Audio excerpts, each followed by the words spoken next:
بھائیو اللہ ایک ذہن بناتا ہے کہ تم جہاں بھی ہو اللہ کی طاقت کے نیچے ہو، اللہ کے سائے کے نیچے ہو، اللہ کی قدرت سے باہر نہیں ہو۔ قل ارأيتم ان جعل الله عليكم الليل سرمدا الى يوم القيامة من اله غير الله ياتيكم بضياء افلا تسمعون۔ مجھے بتاؤ اگر میں رات کو کھڑا کر دوں، اللہ اکبر، اور سورج کو نکلنے نہ دوں، تو کوئی ہے جو رات ختم کر سکے؟ کوئی ہے جو سورج کو لا سکے؟ تو تمہاری زمین کا ٹیمپریچر اتنا مائنس میں جائے گا کہ تم سارے ہی برف بن جاؤ گے۔ پھر اللہ کہتا قل ارأیتم ان جعل اللہ علیکم النہار سرمدا الى یوم القیامہ من الہ غیر اللہ یاتیکم بلیل تسکنون فیہ افلا تبصرون۔ مجھے بتاؤ اگر میں دن کو کھڑا کر دوں، آسمان کے وسط میں سینٹر میں سورج کو کھڑا کر دوں، اسے ڈوبنے نہ دوں، کوئی ہے تیرے رب کے سوا جو اس کو لے جائے اور جا کے وہاں غروب کر دے؟ اس طرح اللہ ذہن سازی کرتا ہے۔ اگر سورج ڈوبے نہیں تو چند دن میں ساری زمین کو آگ لگ جائے گی، چند دن وہ نکلے نہیں تو زمین فریز ہو کے پوری کی پوری فریزر بن جائے گی، ہم بھی اس میں برف بنے پڑے ہوں۔ اور اگر وہ ڈوبے نہیں تو پوری دنیا کو آگ لگ جائے گی۔ تو اللہ تعالیٰ اس طرح قرآن کی آیات اور واقعات سے بھائیو ایک ذہن بناتا ہے کہ یہاں وہ ہوتا ہے جو اللہ چاہتا ہے۔ اور تم کہتے ہو ساڈا بھی پورا ہوئے، تو آگے اللہ تعالیٰ ایک ڈیل کرتا ہے، کہتا ہے بڑا سوکھا کام ہے، کوئی مسئلہ ہی نہیں۔ فَإِن سَلَّمْتَ لِي فِي مَا أُرِيدُ، یہ میں نے جملہ ابھی نہیں پڑھا تھا، اب پڑھ رہا ہوں۔ فَإِن سَلَّمْتَ لِي فِي مَا أُرِيدُ كَفَيْتُكَ فِي مَا تُرِيدُ۔ میرے بندے، تم گلاسگو میں، ڈنڈی میں، ایڈمبرا میں، مدرول میں رہتے ہو، یا مدینے میں، یا مکے میں، یا جدے میں، تم یہاں اس چند روزہ زندگی میں وہ کر دو جو میں چاہتا ہوں، یہاں وہ کر دو جو میں چاہتا ہوں، اس کے پیچھے نہ بھاگو جو تم چاہتے ہو، تم یہاں وہ کرو جو میں چاہتا ہوں، تو کیا ہوگا؟ کفیتک فی ما ترید، میں تیری ہر چاہت پوری کر دوں گا، تیری ہر چاہت پوری۔ یہیں سے دیکھو، ہم اپنی مرضی پوری کیوں کرتے ہیں؟ سیٹسفیکشن کے لیے۔ اور آج جیسی دنیا ڈپریشن کا شکار ہے کبھی نہیں ہوئی۔ ساری دنیا میں جو دوا سب سے زیادہ بک رہی ہے وہ ڈپریشن کی ہے، پوری دنیا۔ شاید افریقہ دے جنگل چھڑ کے پوری دنیا میں سب سے زیادہ جو دوا بک رہی ہے وہ ہے ڈپریشن۔ جب ہر چاہا پورا ہو رہا ہو پھر ڈپریشن کیوں ہے؟ کہ سسٹم اوپر سے چل رہا ہے، نیچے نہیں۔ کیا لطف انجمن کا جب دل ہی بجھ گیا ہو۔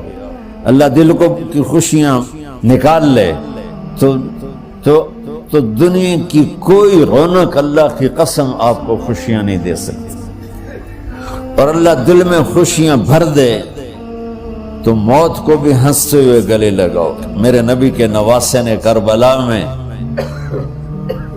کس خوشی سے موت کو گلے لگائے، کس خوشی سے اولاد کو ذبح کروایا، کس خوشی سے سر کو نیزے پہ چڑھوایا۔ تو اللہ تعالی ہم سے ایک ڈیل کرتا ہے، فَإِن سَلَّمْتَ لِي فِي مَا أُرِيدُ، چند دن ہیں زندگی کی، اس میں وہ کر دو جو تیرا رب کہہ رہا ہے۔ اور اللہ کی قسم اللہ ہر وہ شے کہتا ہے جو میرے لیے مفید ہے، اور اللہ کی قسم اللہ ہر اس شے سے روکتا ہے جو میرے لیے نقصان دہ ہے۔ تو پھر اللہ کہتا ہے کفیتک فی ما ترید، جو چاہو گے کر دوں گا۔ یہیں سے شروع کر دو. پھر آگے ایک دھمکی لگاتا ہے فَإِن لَّمْ تُسَلِّمْ لِي فِي مَا أُرِيدُ, اور اگر تو نے میری نہ مانی, تو نے کہا ساری ملاؤں کی باتیں ہیں, اور تو اپنی مرضی پہ چلا, تو پھر میری بات یاد رکھ, یہ چیلنج ہے تیرے رب کا, اتعبتک فی ما ترید ولا یکون الا ما ارید, میں تمہیں تیری زندگی میں تھکا دوں گا, جس کو آج ڈپریشن کہتے ہیں, میں تجھے تیری زندگی میں تھکا دوں گا, تیری خواہشات پوری کر کے بھی تجھے رلا دوں گا, اور پھر آخر میں ہوگا وہ جو تیرا رب چاہتا ہے. تو اس تھوڑی سی زندگی میں کیوں نہیں وہ کر لیتے ہو جو وہ کہہ رہا ہے. وہ میرا رب ہے, میرا باس, میرا رب. باس کو صرف آرڈر دینے آتے ہیں, چونکہ وہ خالق نہیں, اس نے مجھے بنایا ہے, وہ مجھ سے پیار کرتا ہے. کل ہی غالباً وہاں بلیک برن کے بیان میں یہ حدیث میں نے بیان کی کہ ابن آدم انی لک محب, آدم کی اولاد میں تم سے پیار کرتا ہوں. فبحقی علیک کل محبا, ارے تمہیں میری قسم تم بھی تو مجھ سے پیار کرو. ہم کسی سے ناراض ہو جائیں, بیٹے سے, بیٹی سے, بیوی سے, بھائی سے, نوکر سے ناراض ہو جائیں. ہمارے لہجے میں سختی آتی کہ نہیں آتی؟ بولو. ہاں, ایک ہی بیٹا ہو لیکن وہ آپ کی مرضی منشا کے خلاف اوور چلا جائے تو آپ ہی کا لہجہ اس کے لیے شدید ہو جائے. ماں کا ایک ہی بیٹا ہو, اس کا لہجہ بھی اس کے لیے شدید ہو جائے. اور یہاں تو نوکر سسٹم ہے نہیں, ہمارے ہاں تو نوکر سسٹم ہے تو ان کی عزت ان کے ہاتھ میں پکڑا دیتا.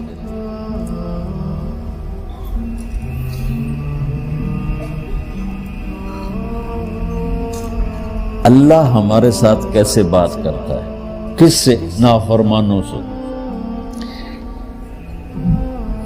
جس آدمی کے پاس پاور ہے اور اس کے نیچے کچھ لوگ ہیں, جب اسے اپنے لوگوں میں کمی نظر آئے گی اور غلط کام کرتا دیکھیں گے, وہ ضرور روڈ ہو جائیں گے. کہتا 100 باری سمجھایا, پھر انہیں کرن بہ جان دے, شرم کرو, کچھ مفتی روٹیاں کھان دے, مفتی تنخواہ لین دے. یہ پوری دنیا میں یہی ہو رہا ہے. تھوڑے سے میں نے پنجابی لہجہ اختیار کر لیا, یہاں تھوڑا سا انگریزی میں مہذب طریقے سے ڈانٹ ڈپٹ ہو جاتی ہوگی, لیکن یہ نیچر ہے. میں قربان جاؤں, یہ سارا قرآن بھرا پڑا ہے, صرف ایک آیت آپ کو بتاتا ہوں. کیا اس کے بعد حق بنتا ہے کہ ہم اس کی نافرمانی کریں؟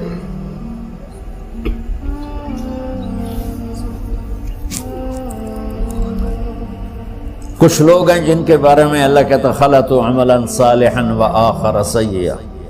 میرے کچھ بندے ایسے ہیں, کبھی نیکی بھی کر لیتے ہیں, کبھی گناہ بھی کر لیتے ہیں.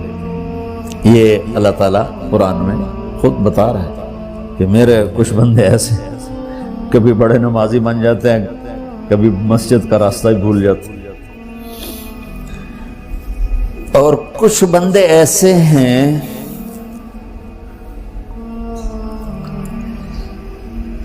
جنہوں نے جب سے آنکھ کھولی ہے اس دن سے لے کر آج تک ایک کام اللہ کو راضی کرنے والا نہیں کیا. ایسوں سے بھی دنیا بھری پڑی. اور ایک بہت بڑا دنیا کا طبقہ ہے جو اللہ کو جانتا ہی نہیں ہے, جانتا ہے تو غلط طریقے سے جانتا ہے. اور ایک بہت بڑا طبقہ ہے جو اللہ کو مانتا ہی نہیں, کہ ہے ہی کوئی نہیں, ایتھیسٹ ہوں میں ایتھیسٹ ہوں.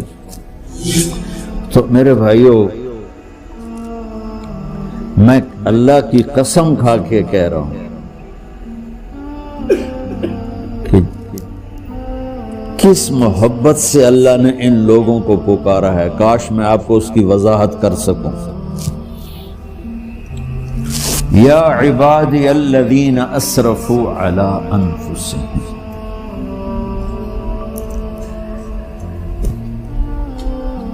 مجھے اپنے بیٹے پر بھی غصہ آتا ہے تو میں کہتا نکل جا، تو میری اولاد ہی نہیں ہے۔ میں دین سیکھنے جانا چاہتا تھا، میرے والد رحمۃ اللہ علیہ مجھے ڈاکٹر بنانا چاہتے تھے، میں اس سے بہتر راستہ اختیار کر رہا تھا، لیکن میرے باپ کی مرضی نہیں تھی، تو انہوں نے مجھے فرمایا جی تو مولوی بننا ہے تو میرے گھر ہی چوں نکل جا۔ میرے کانوں میں وہ الفاظ آج بھی گونج رہے ہیں۔ وہ میرے خالق نہیں تھے، میرے والد تھے، خالق تو میرا اللہ ہے، اور میں اللہ کی فرمان برداری کا ایک کام نہیں کرتا ہوں، اللہ کی فرمان برداری کا ایک کام نہیں کرتی مرد عورت، ٹھیک؟ تو اللہ کو غصہ اس حساب سے آنا چاہیے کہ بدبخت ہو، بے غیرت ہو، شرم نہیں آتی تنوں ڈوب کے مر جاؤ، میں قربان جاؤں۔ اللہ کہتا ہے یا عبادی، او میرے بندو۔ یہ پتہ کن کو کہہ رہا ہے؟ جو تبلیغ کرتے ہیں، جو علم پڑھتے ہیں، جو یہ بچے کی طرح مصلی پہ نماز پڑھاتے ہیں، جو میری طرح ممبر پہ بیٹھ کے دین بیان کرتے ہیں، جو راتوں کو اٹھ کے تہجد پڑھتے ہیں۔ میرے بندو،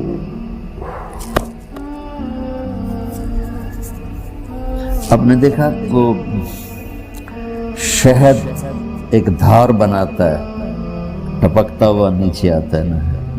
اللہ کی قسم اس آیت سے اللہ کی محبت کا شہد یوں نکلتا نظر آتا۔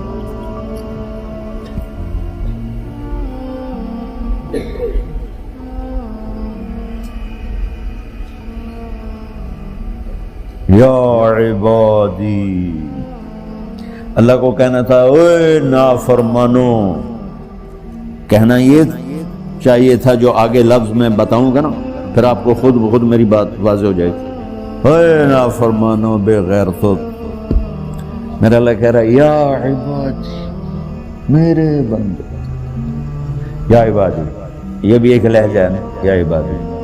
او بھائی گل سنو، یہ ایک لہجہ بھائی، سب حضرات توجہ فرمائیں، کتنا فرق پڑ گیا ہے۔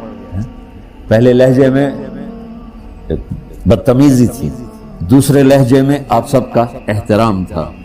میرا رب تو بے نیاز ہے، اس سے ہماری کیا ضرورت ہے؟ سارے آسمان سجدے سے بھرے پڑے ہیں، فرشتے مقدے ہی نہیں۔ پھر وہ ہمیں یا ایھا الناس نہیں کہتا، اوے لوگو، یا ایھا الناس، اوے لوگو، یا عبادی، او میرے بندو، میرے۔ یا عبادی سے یوں لگتا ہے جیسے اللہ آگے بڑے رابعہ بصری جیسی عورتیں اور جنید بغدادی جیسے مردوں سے اللہ بات کرنے لگا ہے۔ تین لفظ ہیں، اسرفوا علی انفسہم، وہ بندے جنہوں نے جب سے آنکھ کھولی ہے ایک دفعہ بھی مجھے خوش کرنے کا کام نہیں کیا، آ جاؤ تم بھی میرے ہی ہو۔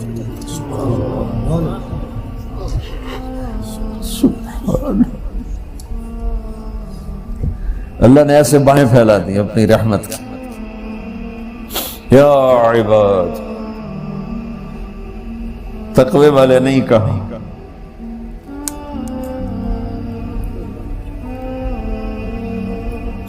روزے والے نہیں کہا، پردے والی عورتوں کو نہیں کہا، حلال کمانے والے، تہجد پڑھنے والے، علم پڑھنے والے۔ اعلیٰ اعلیٰ اعلیٰ کا مطلب یہاں بہت طاقتور ہے، عربی کے حرفوں کا بھی مطلب ہوتا ہے۔ اعلیٰ کا یہاں مطلب ہے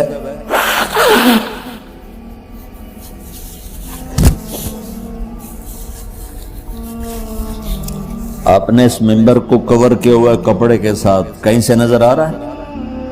بولو، کہیں سے نظر آ رہا؟ اس کو اعلیٰ کہتے ہیں۔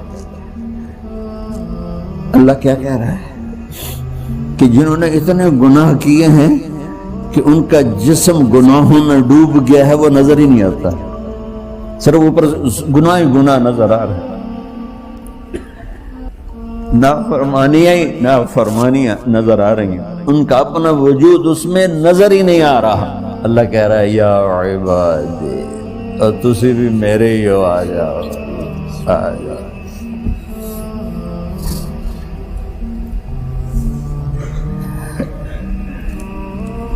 بتاؤ ایسے مہربان رب سے بغاوت کرنا ہے کوئی غیرت کی بات؟ چند روزہ زندگی کے پیچھے، چند ٹکوں کے پیچھے، چند پیسوں کے پیچھے، یا عبادی یا عبادی، اوہ